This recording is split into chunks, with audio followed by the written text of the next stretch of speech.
laquelle nous n'intervenons pas de la même façon en Irak et en Syrie. En Syrie, nous aidons par des livraisons d'armes l'opposition modérée, mais nous ne participons pas au front. Il y a un débat actuellement. Le Drian, le patron le ministre de la Défense, n'exclut pas. Il dit la question se pose. Comment est-ce que vous réagiriez si demain la Commission des Affaires étrangères était sollicitée sur un 4e front à nouveau en Syrie? Écoutez, là-dessus, moi je pense qu'il faut qu'il y ait un partage des tâches. Voilà. Nous avons, depuis le début, nous avons été les premiers, nous Français, à aider la Syrie.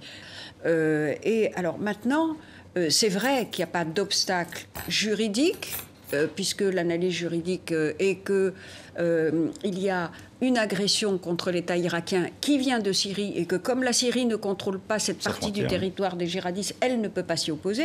Donc il n'y a pas d'obstacle juridique fondamental. Deuxièmement, il y a des résolutions des Nations Unies, si on les ajoute les unes aux autres, la 2170 d'août dernier, la dernière contre les combattants étrangers.